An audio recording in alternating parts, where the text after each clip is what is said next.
Thank you, everyone, for joining us tonight. Good evening and welcome to the People's School for Marxist-Leninist Studies. Tonight is May 20th, 2025. Tonight's class will be on the Perils of Fascism. It's a book by A.B. McGill. Before we get started, just a couple of reminders. The People's School is initiated and sponsored by the Party of Communist USA, but it is not a party school, which is great because it allows us to have a wide variety of ideas and opinions discussed which don't necessarily reflect the party line. And the People's School is part of a long line of party-sponsored schools.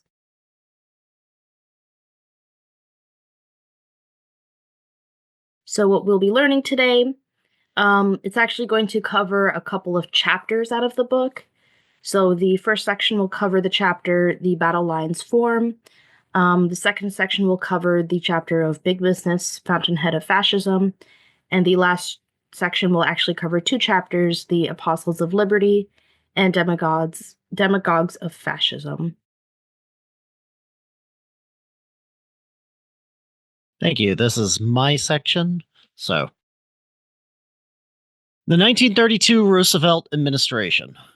To understand the relationship between big business and the Roosevelt administration during the first phase of the New Deal in the spring and summer of 1933, it is necessary to recall that when Roosevelt entered office, the entire capitalist system appeared, at least to some of the more fearful plutocrats, to be on the verge of collapse.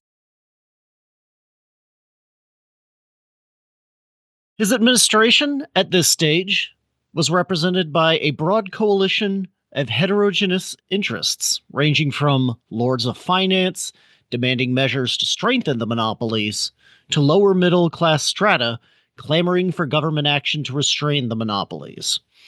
Roosevelt gathered together all this strange conglomeration of irreconcilable forces for what he regarded as a great national crusade to lift the economic system from the abyss of the crisis.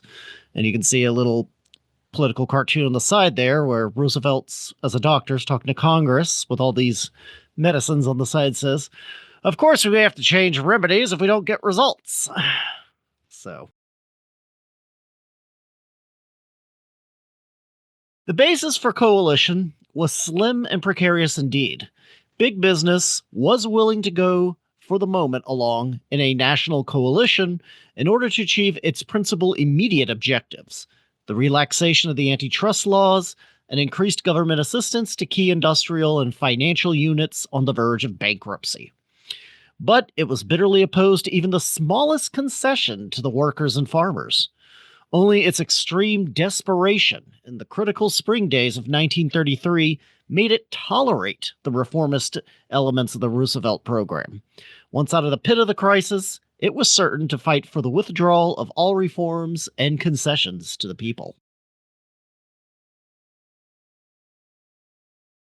The Roosevelt program, even at this stage, had certain progressive features, providing partial relief for the unemployed, which Hoover, the prior president, had refused through 3.5 years of unemployment and hunger, and holding out the promise of collective bargaining.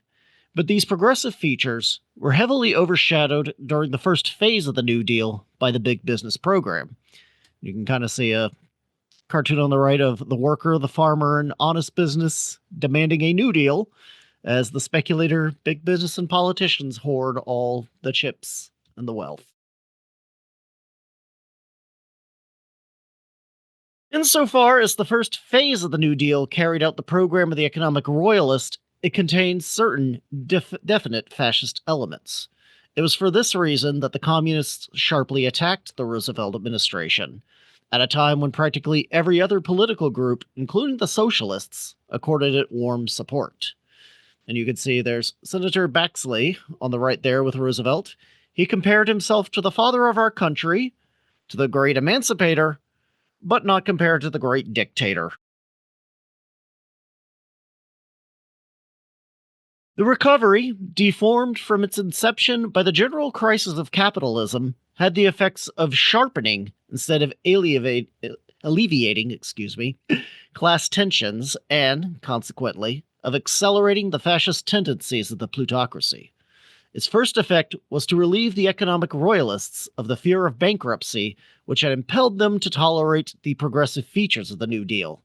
The self-confidence and arrogance of big business rose with its profits. And in case you're wondering about the cartoon on the right, it's saying the capitalist is saying economize, cut the Works Project Administration, the WPA. But the recovery, which brought such vast benefits to the economic overlords at the same time, increased the desperation of the masses of people. Despite sharp increases in production, unemployment throughout 1933 and 1934 remained well above 10 million. Average money wages rose, but the gains were more than offset by rapidly rising retail prices. The rural population likewise profited little from recovery. Crop curtailment benefited the upper and some middle strata of the farm population, but at the same time drove off the land many thousands of poor tenants, and the rise in land values encouraged creditors to crack down harder on indebted farmers. And so this is kind of a example, or I guess a visual example of that. It says Roosevelt's problem is to curb the tendency of industrial organizations to raise prices faster than wages, thus crabbing or trying to retard the intended effects of lavish spending on public works, etc., as big business eats all the grain that is spread around. In the contradiction between the prosperity of financial magnates and mass misery was the basic explanation of the upsurge of popular struggle, which forced the break between big business and Roosevelt. After 5 years of unemployment, hunger, and evictions, workers and farmers were determined to obtain a really New Deal. The growth of popular unrest gradually crystallized big business sentiment against the New Deal. The position of the economic autocrats had been greatly strengthened by the relaxation of the antitrust laws, huge loans to the banks and railroads, the devaluation of the dollar, and the intensification of the speed up under the National Recovery Act. And in the cartoon on the right, you can see both the employee and the employer, and Uncle Sam, wearing NRA member badges that say, "We do our part." The rift which developed between big capital and the Roosevelt administration widened as recovery continued, and as the Wall Street reactionaries felt strong enough to demand the complete fulfillment of their program. They mobilized their forces in an effort to compel Roosevelt to change his course, or, if that failed, to drive him out of office. The first open assault against Roosevelt came as early as October 1933, when Alfred Smith, who 2 years earlier had proposed the shelving of the Constitution, denounced the administration as bureaucratic. This was followed by a barrage from Hearst, excoriating Roosevelt as a dictator. Smith and Hearst constituted the vanguard of reaction. And this was a cartoon from one of their publications. Some of the more adventurous sections of Wall Street even toyed with the idea of a fascist coup d'etat. In November 1934, General Smedley, that should be Butler, not Butter, excuse me, former head of the Marine Corps, announced that Gerald P. McGuire, a salesman for a leading Wall Street brokerage firm, Grayson M.P. Murphy, had proposed that Butler march 500,000 war veterans to Washington and seize power. And War is a Racket is the famous little book by Smedley Butler. And the next is a video of him announcing the plot by the fascists on live.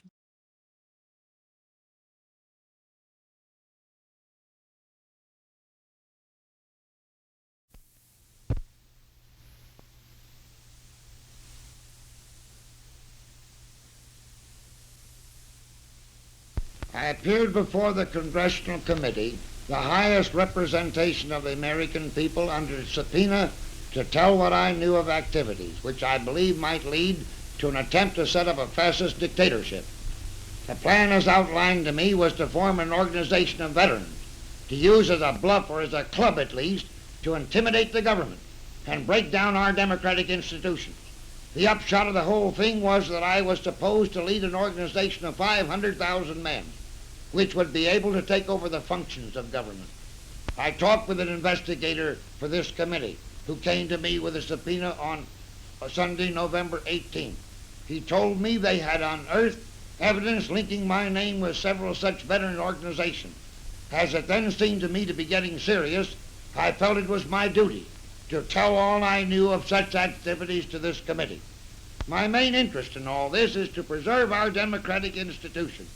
I want to retain the right to vote, the right to speak freely, and the right to write. If we maintain these basic principles, our democracy is safe. No dictatorship can exist with suffrage, freedom of speech, and press.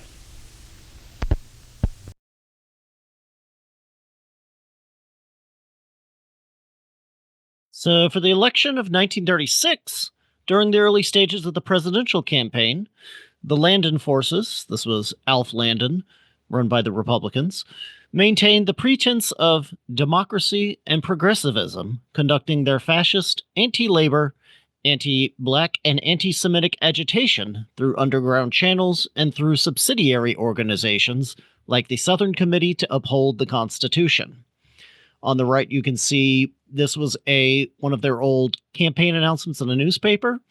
It says, "Save the Constitution, which has been a bulwark of American liberty for more than for a century and a half. Restore respect for the Supreme Court and its 9 revered jurists upon whose decision rests the safety of our present form of government and the integrity of our institutions. Demand real, not fancied, security from the hazards of unemployment and old age. Banish class hatred. Stop the march towards Moscow. Stand up and be counted against regimentation and prosperity through scarcity. Make sure that the National Recovery Act and the AAA, the death of which has started us back on the road to recovery, are dead for all time. Release the flood of prosperity that awaits removal of the government's yoke from the neck of industry and agriculture by the election of Landon and Knox."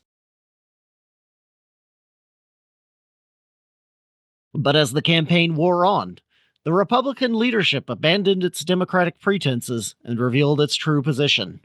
Early in October, Republican National Chairman Hamilton demanded that Roosevelt give the government investigators a free hand to rout out the alien agitators of communism for deportation.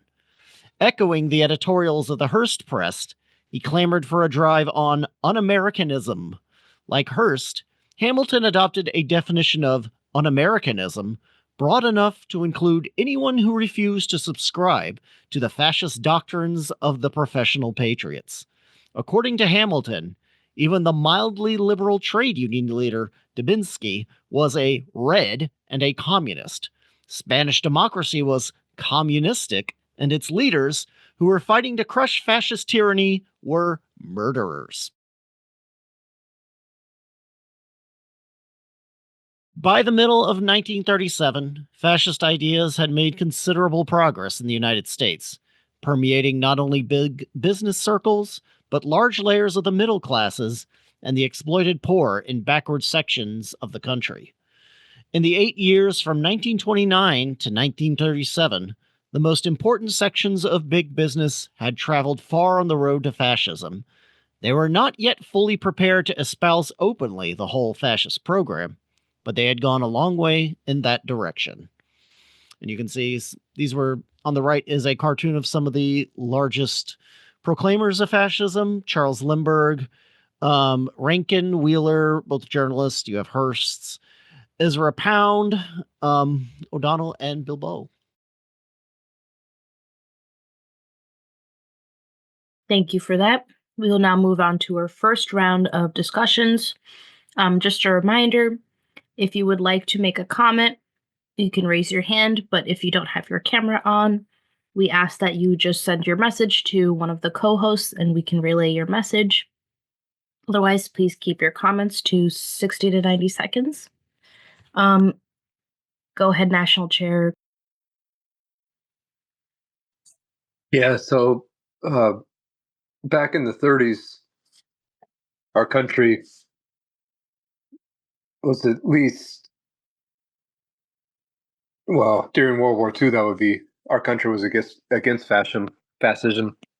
One of the things I've read about the Spanish Civil War was it wasn't so much like the shipment of tanks or airplanes or anything that really helped Franco win the war, but I guess the United States sent over 12,000 trucks. Like I guess in Britain they'd call it like a lorry, like trucks, and that really helped because that was one of the big things with the Spanish Civil War was the trucks, whether it was moving material or using them for whatever. And the Republican side had no sponsors at that level, and even the Soviet Union during the whole conflict only was able to give like just a little bit over 3,000 trucks to the Republican government. But it's interesting, yeah, hearing about Smedley Butler's plot in the 30s, but then if we contrast what's going on today, one thing is definitely sure today is our country is on the side of fascism. That's what we see with Ukraine. So for those who say it can't happen here, well, we're kind of listening to how one way it could. Thank you. Thank you. All right. If there are no more comments or questions, we can move on to the second section. I believe this is Comrades section. Big Business, the Fountainhead of Fascism. The scattered streams and trickles of developing American fascism have a common source: Wall Street. The fascist-mindedness of the tycoons of Wall Street is a reflection of their whole social role in the period of the general crisis of capitalism. It may be asked in what respects big business is fascist-minded today, as distinct from its character before the First World War, in view of the fact that bloody, strike-breaking invasions of civil liberties and such institutions as private gunmen and labor spies have existed for many years. We have already pointed out that all these phenomena in the past constituted the germs of fascism, and that if today we can speak of the first stages of a virulent disease, that disease represents the maturing of tendencies which develop within the system of capitalist democracy. Nor have the spokesmen for big business, despite their protestations of affection for democracy and liberty, ceased entirely the nostalgic expressions of sympathy for fascist dictatorship. Thus, W.M. Kiplinger wrote in the May 1935 issue of Nation's Business, organ of the U.S. Chamber of Commerce, "Most people have only a vague idea of what fascism is. Many big businessmen think well of it and secretly hope for it.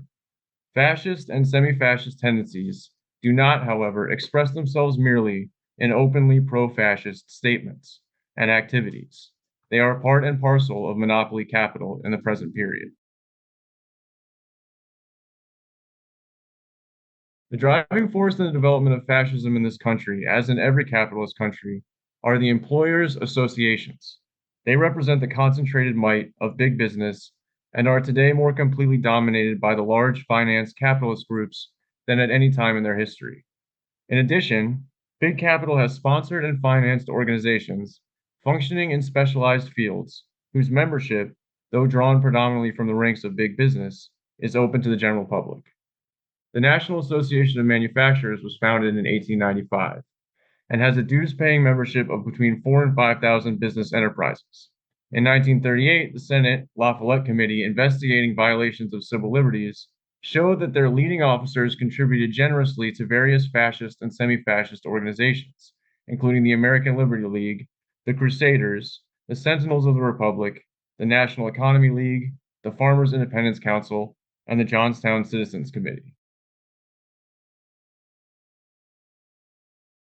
The Chamber of Commerce of the United States, which includes not only manufacturers but employers and other branches of business, was organized in 1912 to unite various local and state chambers that had been functioning for some time. Besides its central organization, the Chamber, unlike the NAM, also has state and local units. Many of the latter do not limit themselves to propaganda and lobbying, but intervene directly in labor disputes. These two comprehensive employers' associations constitute the general staff of big business reaction today. They encourage company unionism, labor espionage, and vigilante violence. They sponsor legislative attacks on civil liberties. They promulgate a philosophy of Americanism whose chief postulate is that the welfare of the entire community is bound up with the interests of the employer, who, by virtue of superior talents and achievements, is the natural and predestined leader, not only in industry, but in politics as well.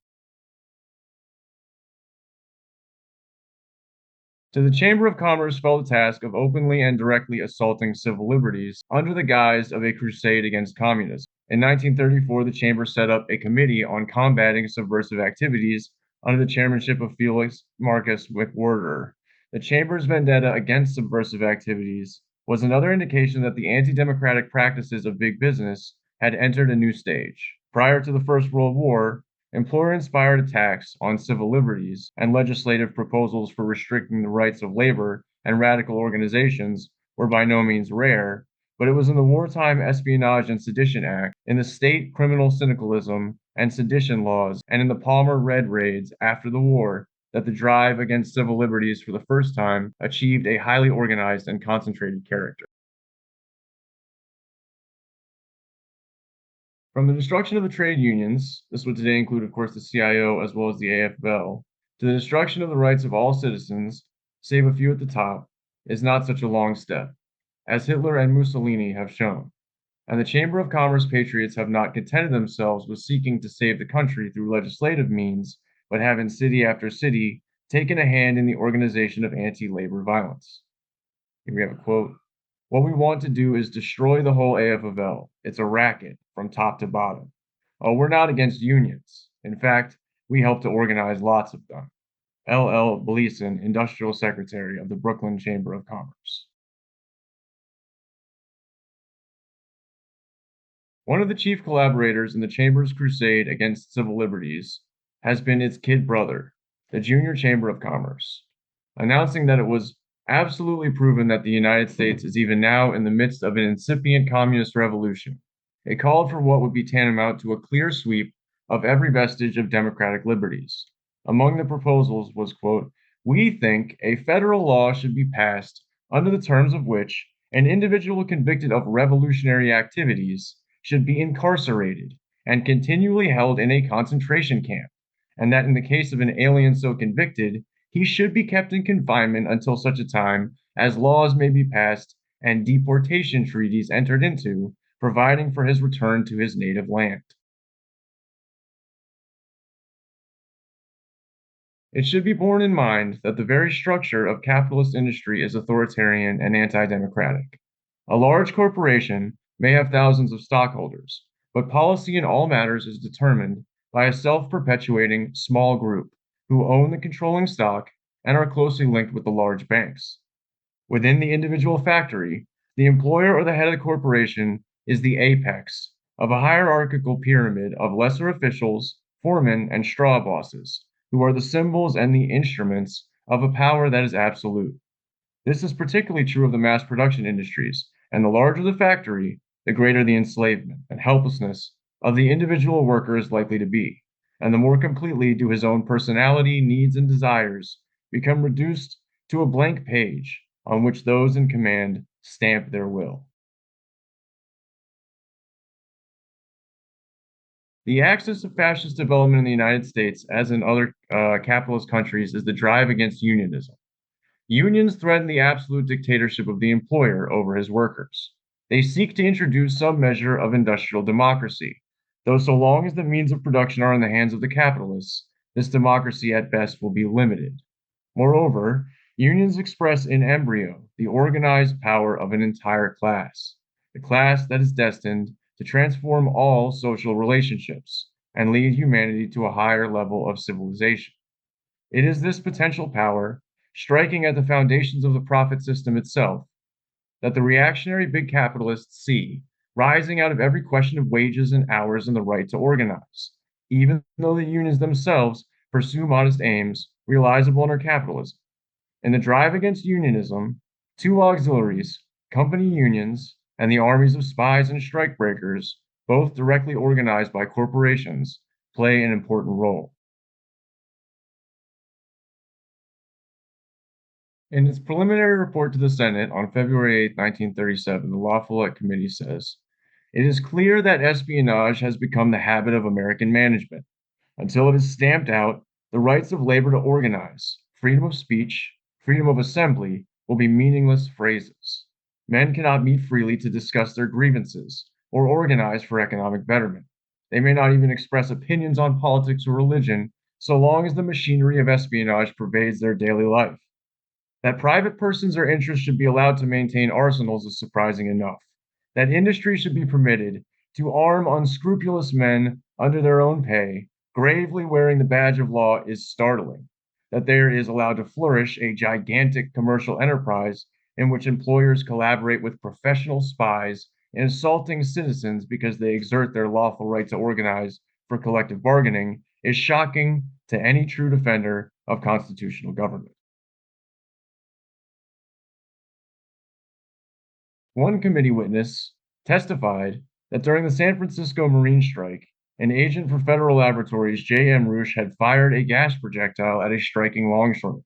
The striking worker was severely wounded. In his report to B.H. Barker, vice president of Federal Laboratories, Roosh stated, "I might mention that during one of the riots, I shot a long-range projectile into a group, a shell hitting one man and causing a fracture of the skull from which he has since died. As he was a communist, I have had no feeling in the matter, and I am sorry that I did not get more."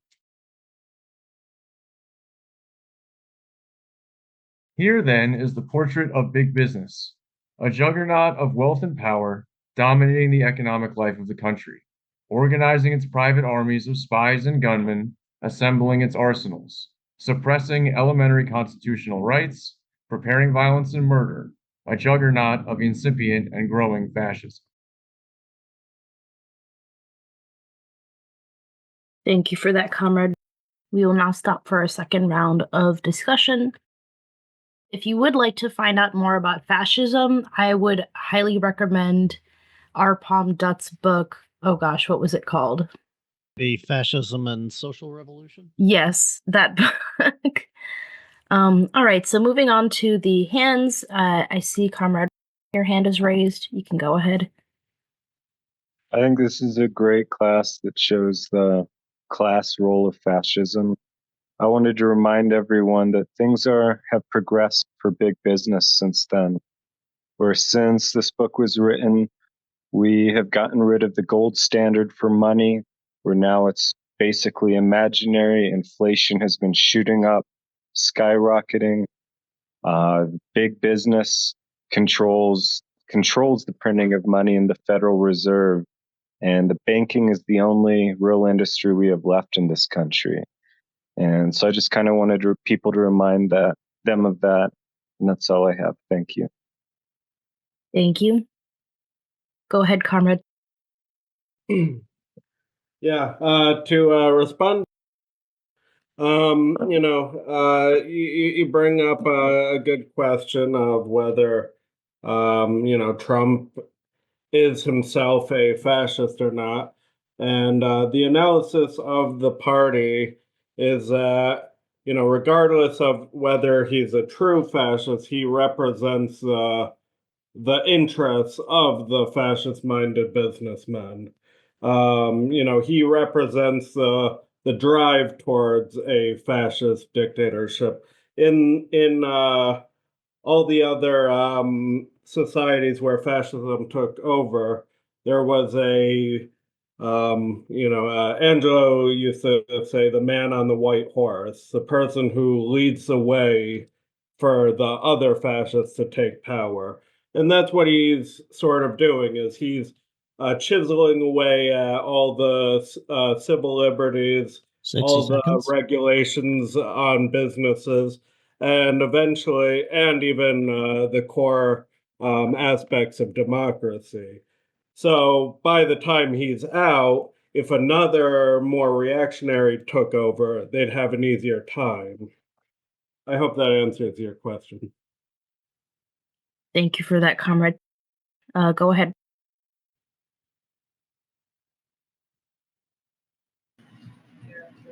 Yeah, I just wanted to answer. I'm sorry, it's off topic. I just want to ask a quick question. I'm starting off where I'm starting off, being fresh with the party and whatnot. Is there any other Zoom meetings, or what do you guys suggest that I do to get active in an area where there is no other communist or socialist? Thank you. That is a good question. And I see, Comrade, you raised your hand in response. You could go ahead.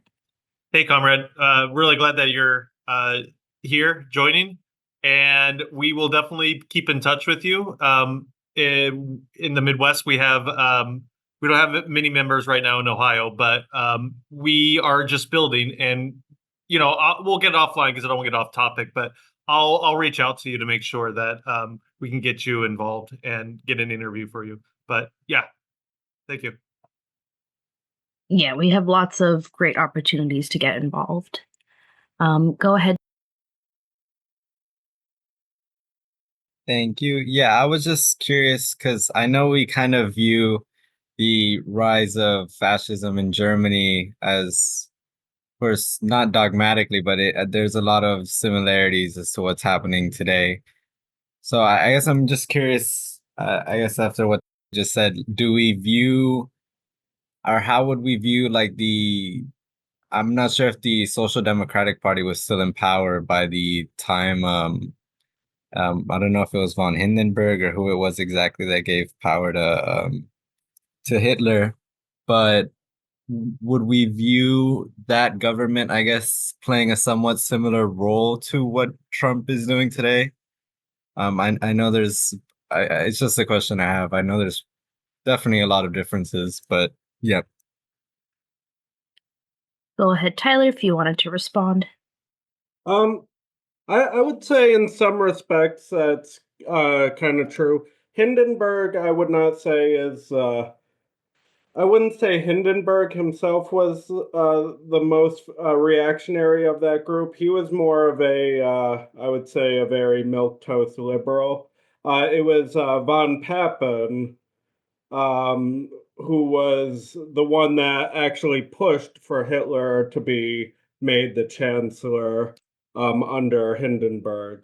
I would say he was the one that really set a lot of what happened in motion. All right, go ahead, Comrade. The Social Democrats weren't in power at the time, and Hindenburg was considered rather right wing. He wanted a monarchy and everything, but he was supported by the Social Democrats when he ran for re-election in 1932 against Hitler. But he ended up appointing Hitler a chancellor. Thanks. Go ahead, Comrade. Hey, can you all hear me all right? Yeah, it looks like it. I think that it's the right question to be asking.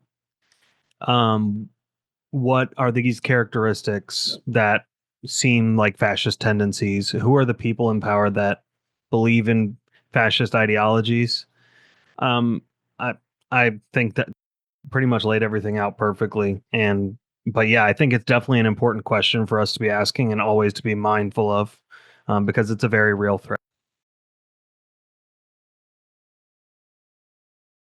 Absolutely. And if there are no more comments or questions, we can return to the presentation. All right, Apostles of Liberty and Demagogues of Fascism.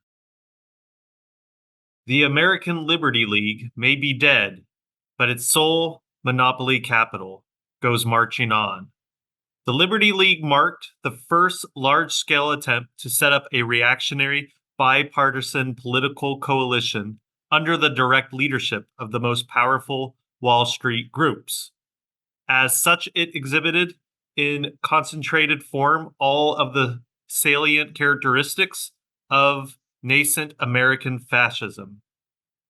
Though the Liberty League has practically ceased to exist since the overwhelming rejection of its program in the 1936 election, the reactionary coalition that it represented has not only continued to function, but has greatly extended its scope, enlisting many recruits from among right-wing Democrats who had found it expedient to support the re-election of Roosevelt.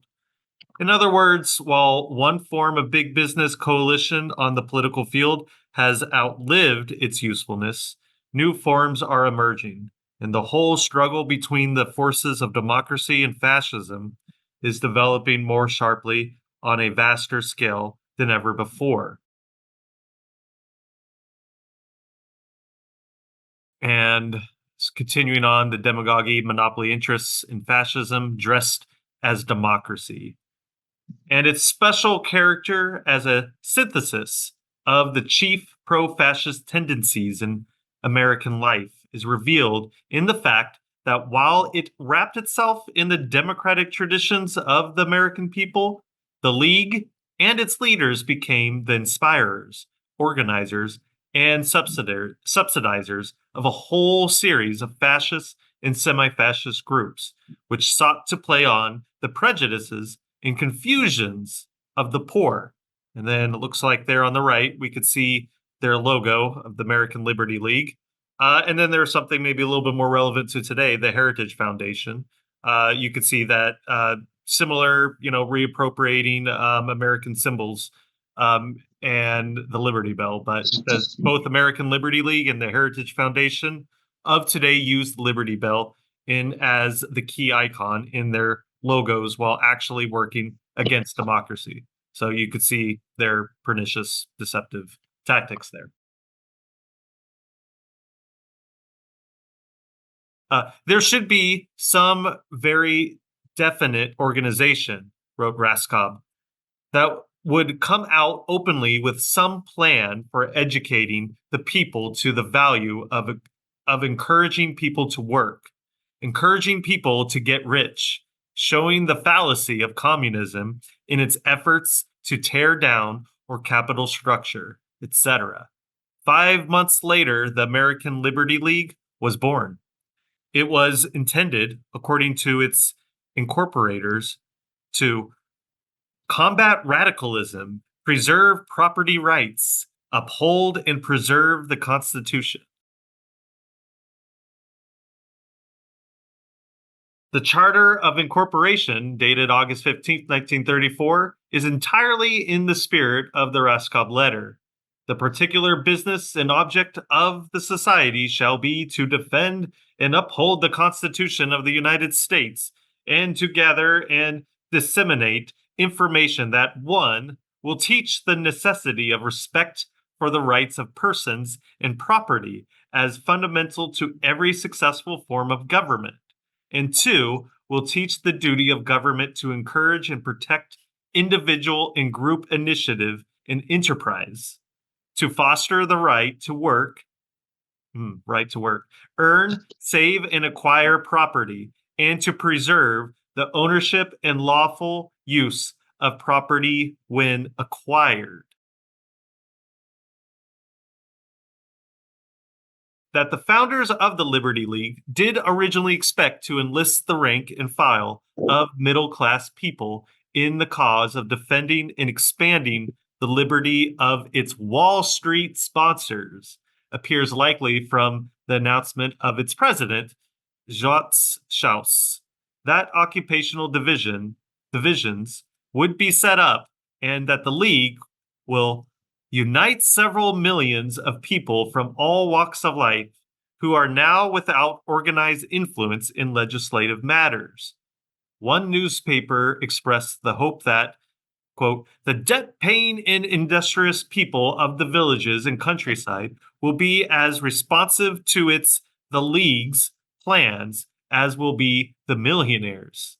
And three, the obtuse plain people, however, failed to respond to the alarm sounded by Paul Revere, alias of Irene de Pont. And so the League had to content itself with the millionaires. But of these, it managed to corral the pick of the country. Leadership of the American Liberty League was controlled by DuPont Chemical, or J.P. Morgan Banking, and Mellon Banking, and Industrial Metals, and Rockefeller Oil, and Mineral Interests. However, the American Liberty League represented generally the most reactionary monopoly interests of American society. And you could see some of the other names there too. And continuing on, the DuPont label of the League's rapidly Tory or reactionary attitude on such questions as unemployment relief, taxation, and the Supreme Court served to alienate the very people whom it sought to influence.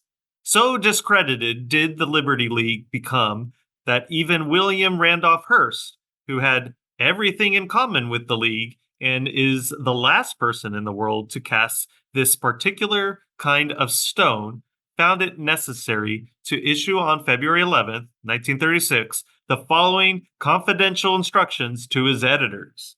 It says, I think that any eliminations by the Liberty League should be ignored unless of very great importance, like the Smith speech.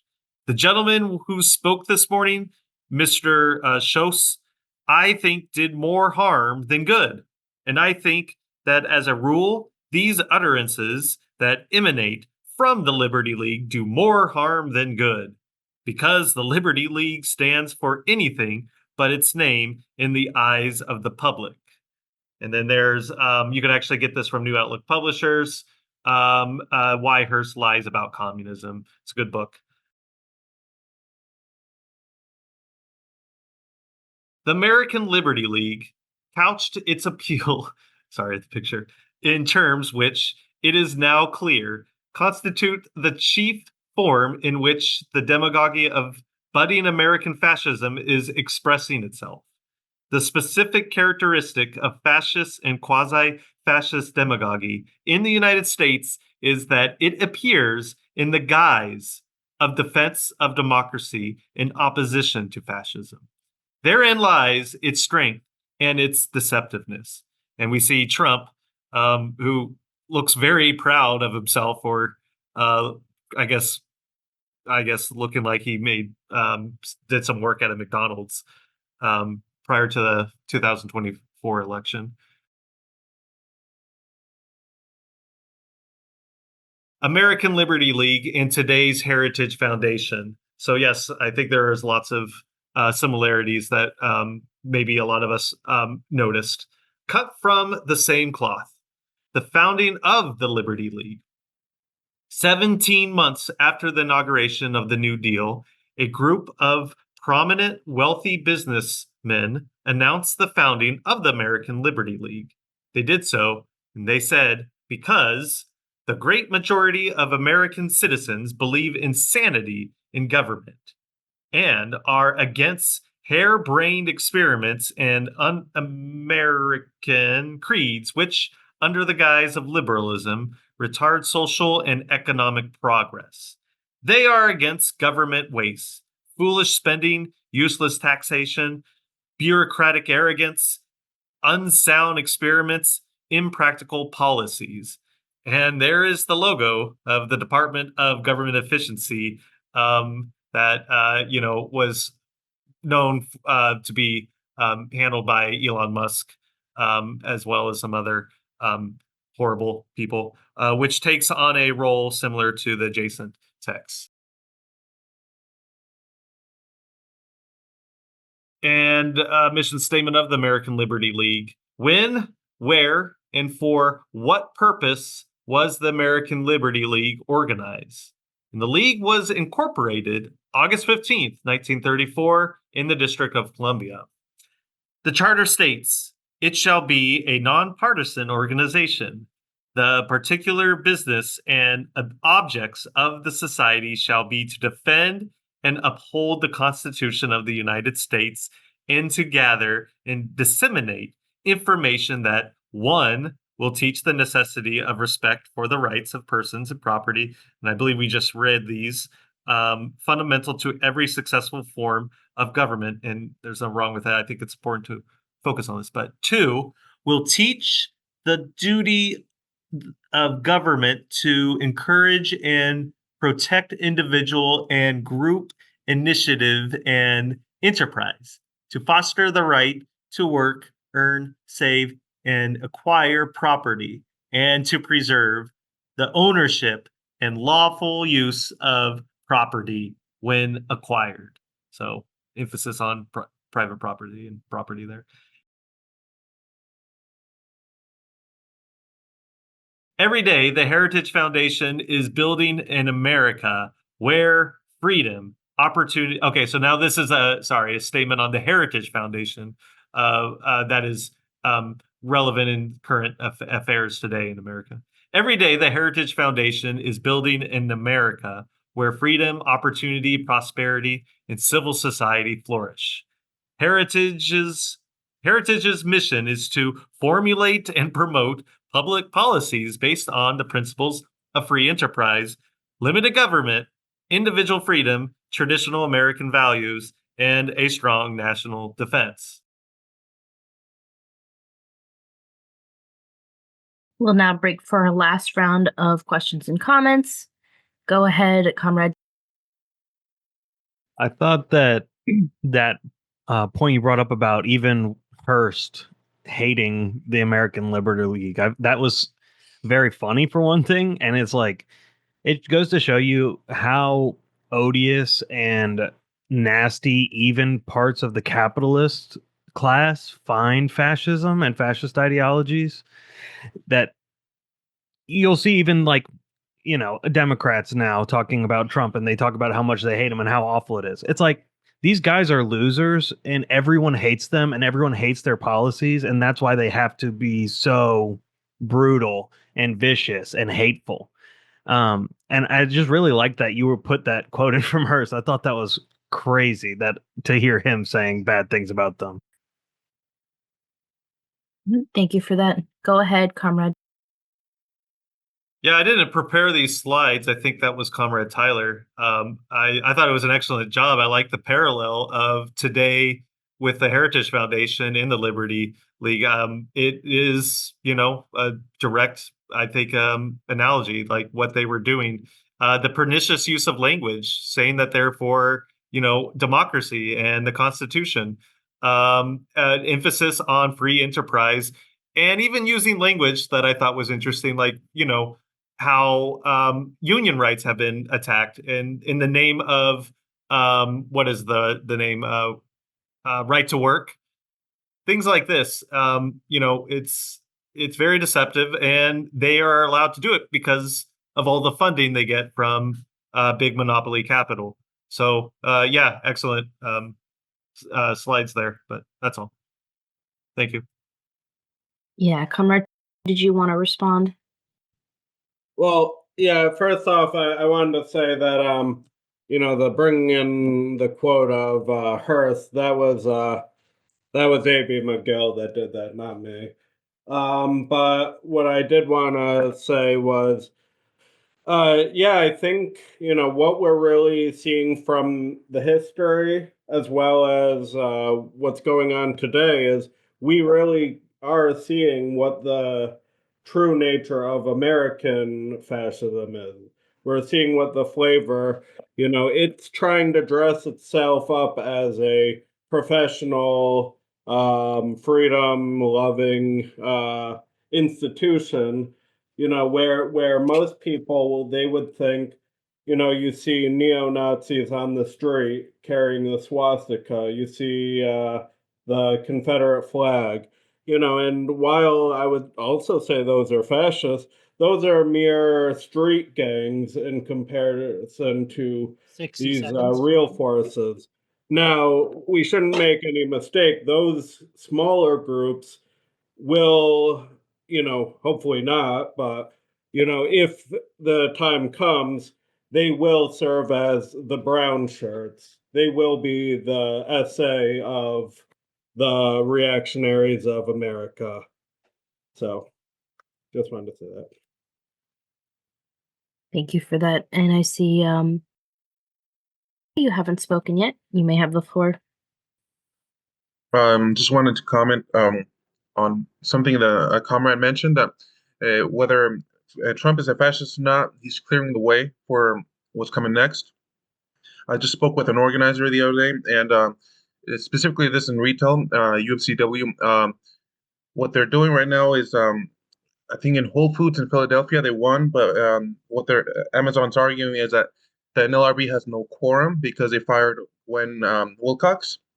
That's one of the first acts Trump did when he went in, and it seems like a lot of these organizations, these companies, they sense blood in the water. They're all going to be trying to use that excuse to like withhold, prolong the unionization process. They're all going to be appealing, hopefully to get it to the very top, and hopefully they get a bad decision for us workers. And in any case, things are going to be changing kind of quickly in the next few years, and not in the. We need to prepare for them. 60 seconds. Yeah, absolutely. Thank you for that. And you will notice that a lot of the attacks that the Trump administration has dealt is really specifically targeting organizers, the labor movement, any figureheads of any sort of civil rights, organizations. Go ahead, Carmack. Yeah, I just wanted to mention that when we're talking about the Heritage Foundation, excuse me, they are the ones that put together Project 2025. So you need to understand that we are living under a what do you call it? An organization that has defined what Trump administration should do. So it's alive and well, and everybody can have access to Project 2025 if you want to see what these people have come up with. And there's over 100 names of the different people that have provided their opinions. Just wanted to get that current. For that. Go ahead, Comrade Angelo. Yeah, can you hear me? Yes. Okay, want to mention a couple of things happened today. A African American in New Jersey, a woman who was in the legislature, was arrested, brought up on charges for interfering, quote unquote, interfering in the ICE immigrant deportation center in New Jersey, in Newark, I believe it is. Anyway, Trump came on TV and said, our administration is for law and order. I laughed when I heard that.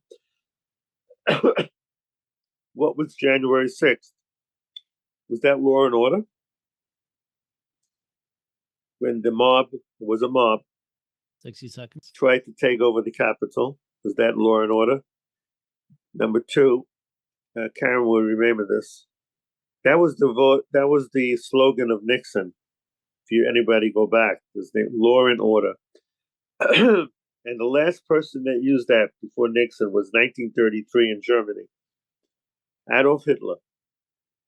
If you go back to Adolf Hitler, he talked about the emergency acts that he put into practice were to defend law and order.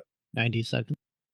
So I just want to mention that I thought back of that. Newspeak, you know what Newspeak is? 1984 Newspeak. The right to work is a joke. Right to work is actually opposed to work. It's opposed to union work. And so they call it right to work. Thank you. Thank you for that. Go ahead, Comrade. What did the say again about like companies using it as an excuse to oppose unions again? You can respond if you'd like. Well, I was saying what they're using the excuse that the NLRB is short one member. Trump, one of the first things he did is he fired, I think her name is Gwen Wilcox, one of the leadership of the NLRB, and they're saying that the NLRB has no power to enforce any of the decisions because they're a short one member. Okay. Oh yeah, and it's related to the topic. I'm reading this book about Vito Marcantonio, radical politician by Gerald Meyer, and he opposed fascism in the 30s and later. Thanks. Was that a question that Was he opposed to fascism, or No, was I was saying he did oppose fascism, and just like mentioned it. I was happened to be reading the book, and I thought I should mention it. Thanks. Yes, thank you for that. Comrade. Oh, go ahead, Comrade. Yeah, and the I guess firing of Wilcox was a big issue, and it is currently being contested. My understanding is they did actually, the Supreme Court ruled that it was unlawful, what they did, and they reinstated her. But that doesn't mean that it can be used as a tactic by the bosses to say, "Hey, it's looking bad. NLRB, they're useless. You can't do anything." And he's appealing it. Trump is. So we'll see what happens. I don't know if the NLRB has actually set up anything since that reinstatement, but also the attacks on federal or public unions, and just basically preventing federal workers from bargaining, just stopping that. These kinds of things are not democratic, and I think it's just ironic how it's been implemented. But yeah, thank you. And I see, Comrade Angela, your hand is still up. Did you still have something to say? Oh, thank you. Thank you all for joining us tonight for the People's School. We'll see you all next week. Have a good night.